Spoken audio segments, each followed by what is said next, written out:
More on this, we want to bring in Niall Stanage, White House columnist for The Hill. Always good to see you, Niall. Let's chat. Are you there? I am, absolutely. I love how calm and composed you are. Like, well, of course I am, Adrian. Where else would I be? Let's talk about Where else would I be on a Monday other than talking to you? But anyway, exactly. Exactly. All right. Well, former Secretary of State Mike Pompeo yesterday, he slammed the Biden administration for not backing Taiwan. Let's look at this. To allow America to be bullied by Chinese propaganda right after, frankly, President Biden has had a long phone call with Chinese President Xi Jinping would send a really bad message to our friends in the region, the Australians, the South Koreans, the Japanese. Pompeo is among many Republicans saying that Pelosi should indeed visit Taiwan. In fact, we spoke to Congressman Warren Davidson, also a Republican, saying he was excited about the trip in our first hour of Morning in America. So, you know, what are we to make of all of this? Why is this partisan at all? Well, it probably shouldn't be, and it's interesting that we're seeing these shoots of bipartisanship. I think that there is a sincere belief across the board that the United States can't allow important visits by important people to be vetoed by China. That's not acceptable, and that's the point that former Secretary Pompeo was making in the quote that you read out. I think it is a sincere belief on the part of Republicans as well as Democrats. I thought your conversation earlier with Congressman Davidson was very interesting, and when he expressed that excitement, he appeared sincere to me.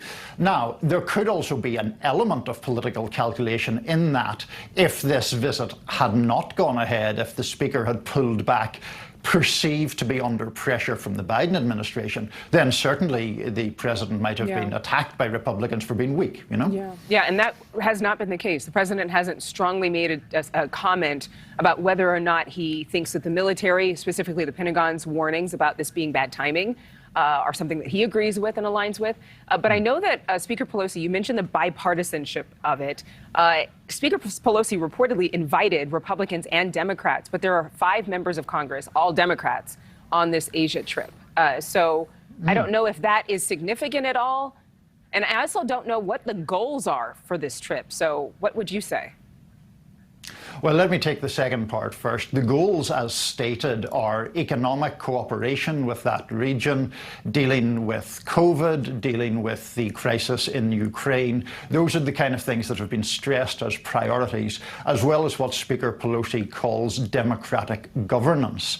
Now, as to the makeup of the congressional delegation, she definitely did invite at least one Republican, because the Republican in question, Congressman Mike McCall, has said that he was invited. He said he would have gone, but he had some scheduling conflict. So it is an entirely democratic delegation. What we're to make of that, I'm not sure. I mean, sometimes politicians have genuine scheduling conflicts. Other times they're convenient conflicts to have if you don't want to go on a particular thing. And we're only a few months away from the midterms. When you think about this next election, could this have the counter effect that we've seen so many times, where so many Americans are more concerned about inflation here at home? They have compassion for what's going on around the world, specifically in Ukraine. But there are a lot of domestic issues that could eclipse something like this visit. Yes, I agree with you 100%. To me, this visit is something that is politically important, but not necessarily electorally important. In other words, excuse me, the big picture is that obviously US relations with China are vital, and this could increase tensions, but it's important for the US to stand up to China.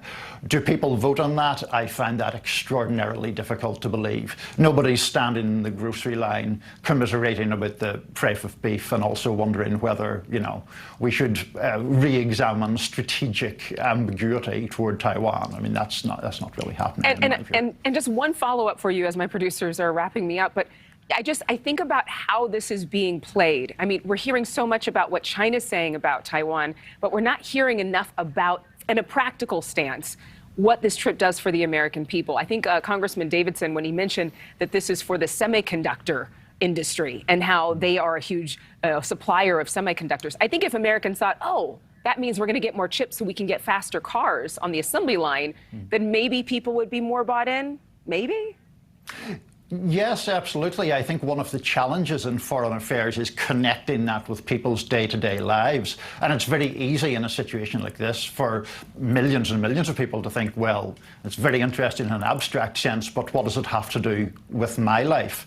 To your point, if people can explain that point, then that does change the politics. So I agree with you, is the short version, Adrian. Well, Niall, I would expect nothing less. Actually, no, you are totally free to express your own individual thoughts and opinions here, or whatever, perspective. That just happen to agree with you most of the time. Just happen to have similar perspectives. All right.